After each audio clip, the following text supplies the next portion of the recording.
Hi guys, so this one is for any aspiring game designers and the likes. Anybody that really wants to try and get into that kind of board gaming industry. There are a number of things that can take place at the UK Games Expo that you may want to have a think about maybe getting involved in. Yeah, we get a lot of emails over the year asking us how can I make my board game, how can I publish my board game, etc., etc.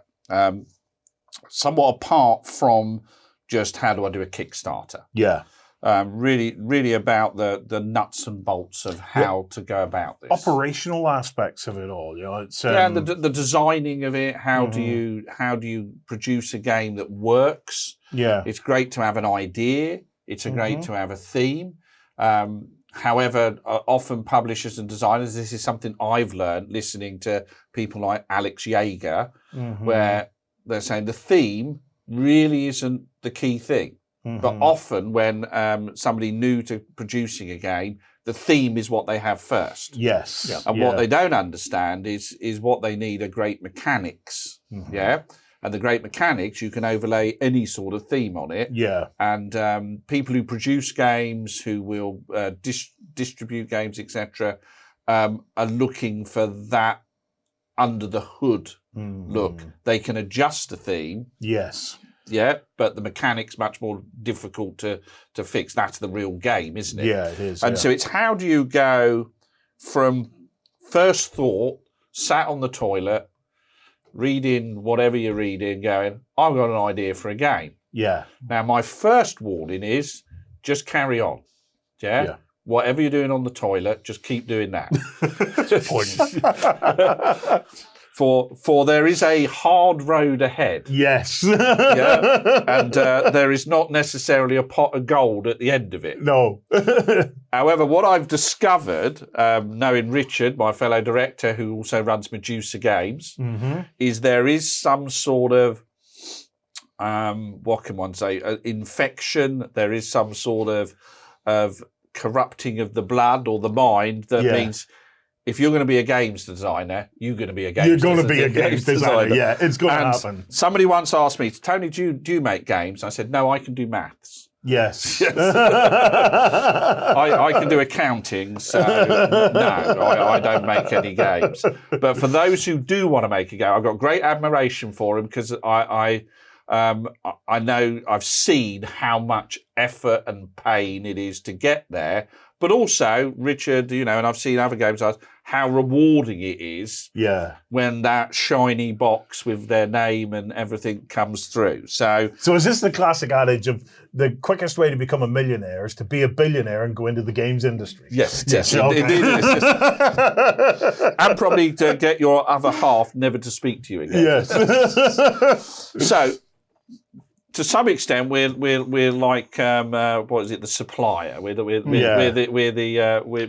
don't take the crack myself, but we are the people who supply, and we've got a whole track, we call it, within UK Games Expo to help and advise budding publishers and designers wherever they are on the stage, whatever stage they are in going along that journey, route, to give them the best advice so you don't fall down the holes other people have fallen down. Yeah, try and avoid those and get some really great advice, and then putting you in the same room as people who will make things happen.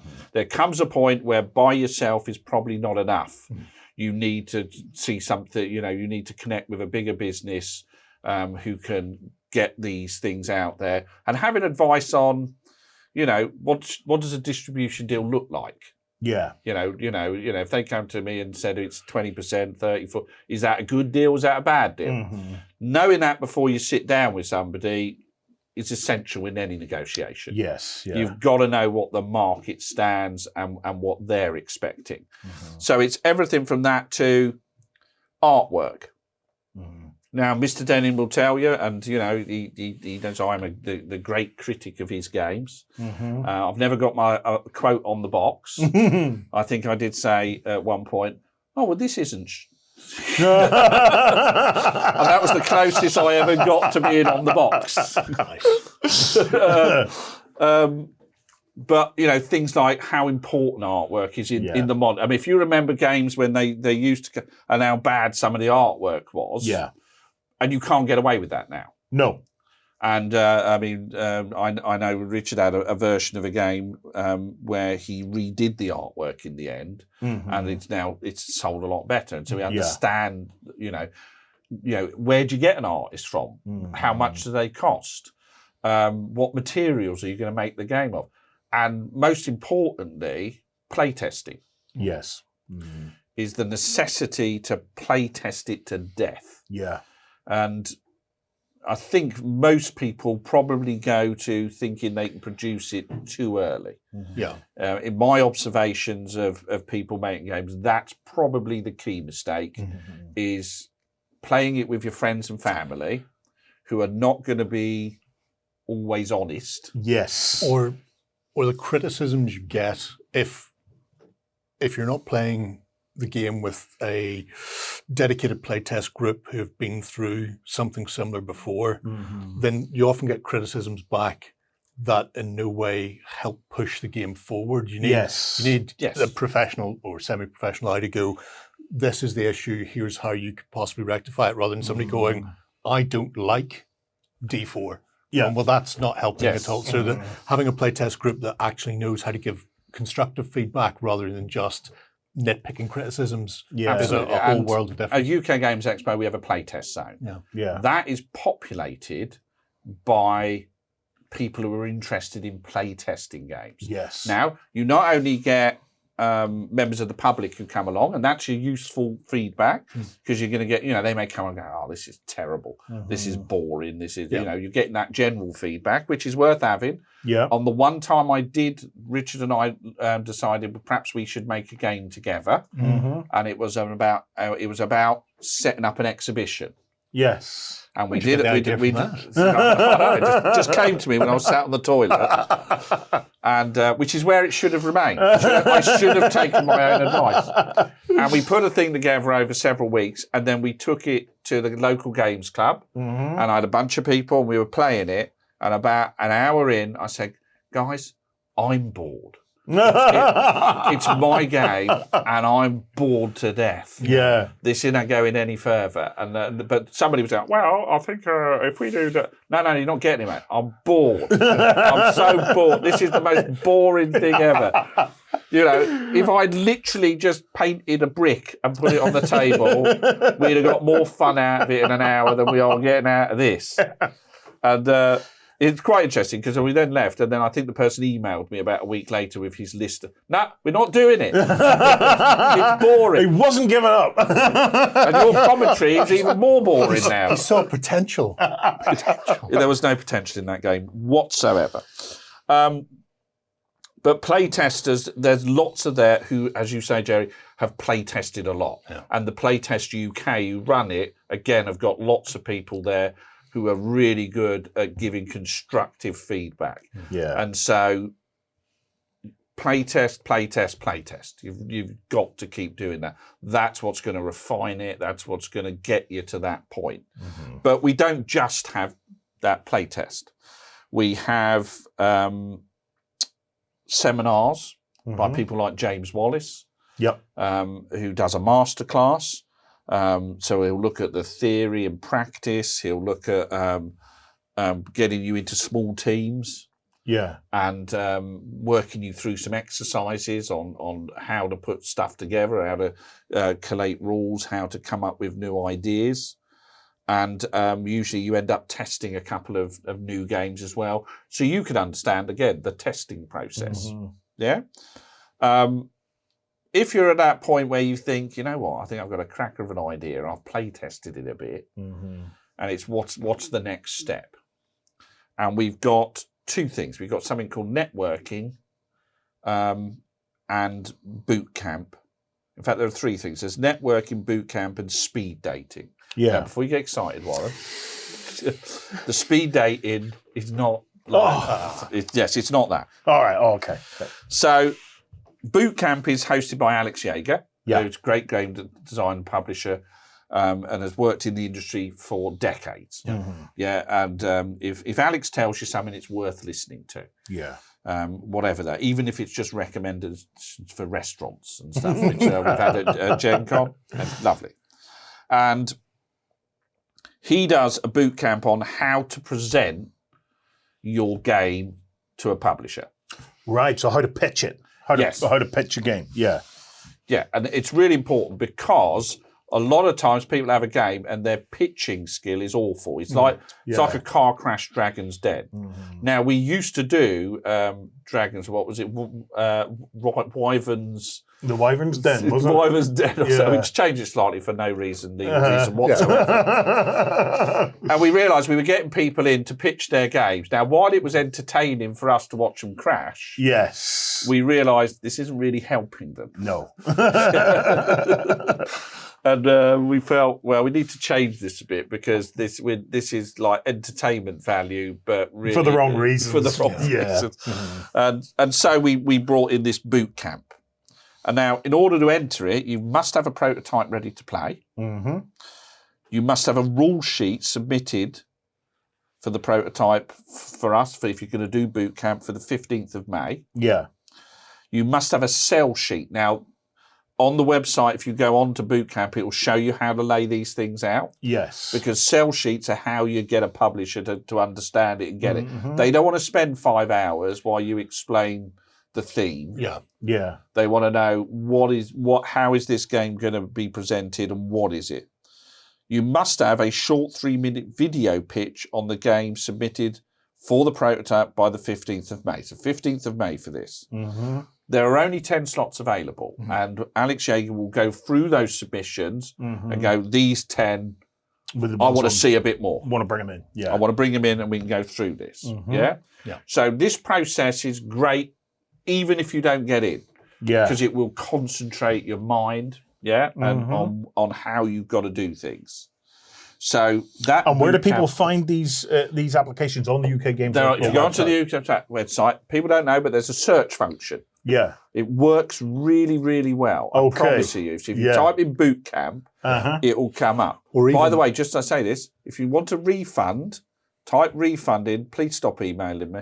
Just type refund in and it will show you how to automatically get a refund. Not that you're going to want a refund. I'm just saying. But even for these, for the games designer track, for want of a better word, they're all subdivided under one thing. So if you go up, you've got what's on, you've got events. When you hit that drop down, all the games design stuff is just in one list, and it goes boot camp, speed dating, publishing, and then at the end there's even a publisher's FAQ as well. Which gives you sort of, here's what you should be doing for this, here's what you should be doing for that. These are the sort of things we're looking for. There's a lot of information there for you to chew through and to help you out. So you got that boot camp, then you got the publisher designer speed dating. Yes. Okay, so the idea behind this is you're going to pitch your game, so it's worth going through the pitch thing in boot camp anyway. Yes. To 12 to 15 publishers. So you're going to move every 5 minutes. Or the publishers, I think, move every 5 minutes. You stay on your table, and you're going to get 5-minute pitch. They ring a bell, and then the next person moves along. They move along, because that's so. Again, if you have a look through the publisher designer speed dating FAQ and page, you need again that sell sheet, brief summary, and all this needs to be submitted. Again, you have to apply for the 15th in order to get a table. So again, they're going to look through and approve you for a table. Because they, with all due respect, some people are not at that stage. Right. And they'll submit, I've got this sheet of A4. And I know this happens because we get it for the awards. And you're like, here's a sheet of A4 in an envelope. And 2 counters and a dice and a pencil. And then a long description of what the game would be if they'd ever made it. You're like, okay, well, that's not quite the prototype level. So, but again, this will tell you where you are in the process. Yeah, because if even just as a what's the word I'm looking for? Like a ready reckoner, just to work out You know, Yeah. am I as far along as I think I am? You know, it's because often you're not. You know, very often you're not. Yes. It's like I love designing little games. I play them with my children, and sometimes I think, "Oh God, I'm nearly finished this," but I'm not. You know, because something will happen. You end up going all the way back to the start. I guarantee if you ever get to the point of actually producing the game, it will come. You'll open it, and then you go, "Not really finished with this." Yeah. It's It is. I mean, just from my observation, as I say, I get to see it up close and personal with Richard and lots of other people as they're doing games, and you know, in the industry. It's always a process. Yes, yeah. And there's always a bit more you could tweak and a bit more you could do. Is there the opportunity during a lot of these to just to sit and chat to other game designers, even just to talk to them, people in the same boat? Okay, well, there's a couple of things. At Expo, there is a lot of business to business. There's a lot of people who are there. Yeah. And therefore, going to these events and getting involved in them will link you up and you can go for coffee afterwards. But we also have a networking event specifically designed to put all these people in the same room where there's not something going on. Yes. In other words, so we can cram you in. It's called a networking event. And effectively, I think it's hosted this year by Panda Games, who are also doing a business zone. It's sponsored by them, and I think there's a drink chucked in. So you get a little drinky, and then you can chat to both members of the gaming industry. So you often will find publishers and other sort of large, people from Hasbro, people from Asmodee, go to the networking event because there's all these different individuals. You can chat to them. There's usually like a 10, 15-minute presentation, but it's mainly about connecting. Yeah. Getting information off other people, exchanging ideas, infringing copyrights, that kind of thing. Yeah. Very important. That's the most important of all. But again, it's about just connecting people together. If you're there for 3 days, take the opportunity. Everybody's there. Yeah. And therefore, and everybody wants to talk. Yeah. They want to exchange ideas. They're interested in what you're doing, and therefore, we're trying to increase the opportunities for you to connect together, business to business, designer to designer. Yeah. All of these things, are going on in the background, and we have seen lots of deals and interesting things come out of these connections. You may have the next Catan. It's in there somewhere. The next. I mean, I'm not going to say Monopoly because I think that sits in a different. Well, yeah, in a different. I don't think anybody wants to be the next Monopoly. Oh, I don't know. I'd happily. That's where I'm coming to the show. I love Monopoly. Don't listen to Gerry. He's old and slightly insane. Just dogs going right. Just getting to. But I think for anybody. With game design, it's an entrepreneurial thing again. It's and for any entrepreneur, the more activities you can kind of create, the more connections that you can create, the more opportunities you're going to potentially unlock. Opportunities can come along at random. It can happen, but you're far more likely to open the doors and stuff by just being involved and making connections. It's amazing how lucky you get when you put yourself in the position to be lucky. Exactly. And that's the key. And that is, you could go this year just to scope it out. I've done it in my youth. I went along to networking events and trade shows just to scope it out. Not to make a deal, but just to find out what a deal might look like. Yes. So that the next time I go, I look like I know what I'm talking about. And by the 5th time, you're ready. And then you're ready. You're an old hand. Then you're ready to make a deal. So I would say if I weren't doing the OnTableTop thing at the show, this would be what I would be doing this year. I'd be going around a lot of this just to scope it out. See who's who in the industry, because the chances are they'll be there next year and years in the future. And Jen, just to feel some advice. You may come to the show thinking, I will speak to them on stand. Let me be straight. Usually the decision makers are not on the stand. Correct. Yeah, those are demonstration staff, retail staff. Yeah, only when you get down to the smaller business, but they're not going to invest in your game because they're already locked up and invested in their own game. Yeah. So if you don't go to where the decision makers are, which are in these kinds of areas, you're going to spend an awful lot of time, and it's almost impossible, even when there is a decision maker there or the right person, they're probably there running the stand. Yeah. And therefore getting time to really pay you any attention. And they may not be in that frame of mind. Yes. To talk in industry terms. Yes, because they're dealing with consumers all day, and that's where they are. So it really is important. Don't think, I'm not saying that can't happen. I'm not saying on the evening, in the bar, etc., you may make that connection. But you know what? You're much more likely to make a better connection going to this and then seeing them later on in the bar. And remember, where they put you in that context. You may have been a gamer for years, but that's different than being in an industry. Yeah. This is where you start to learn about who's who in the industry. And start how it actually works. And you start to get your face recognized. So the next time that you're there, you see, I'm a big believer in letting you know the chances of you going in your first year and making a big deal is pretty slim. Yeah, it is. Certainly, that's been my experience over the years. It takes time. You need to show competence. You need to show that you're there. And you need to show determination. Yeah. That you're going to stick at it, that you're going to go through. And that's why... This is important. This is important. You and put like yourself I said, in that track. I would be involving myself in these to first year, learn. Wise old owl.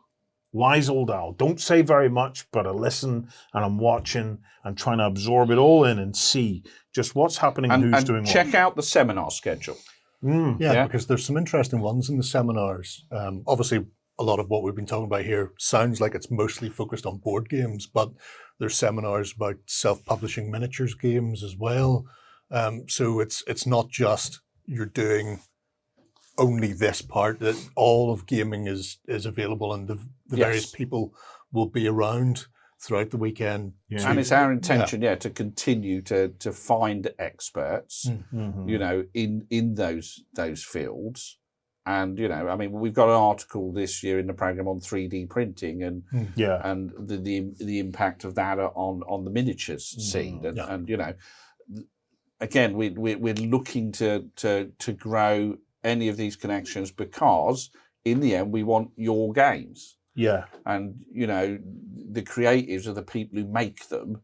I've always said, as UK Games Expo, we provide floor. Yeah. Yeah. In the end, I haven't got anything to put on the floor. Richard's got some stuff, but I haven't got anything. But you're the creatives, and we want to get you to have a piece of floor and to put your great stuff on it, because that's what everybody wants to come and see. Yeah. I'm fairly certain if we just displayed floor, the audience would not be as big. No, probably not. Probably not. Just a lovely bit of floor. Well, look, this is a video for hundreds rather than thousands of people. But we wanted to take a moment to talk specifically for anyone that is looking to break into the industry or expand what they're doing or deep link into the industry.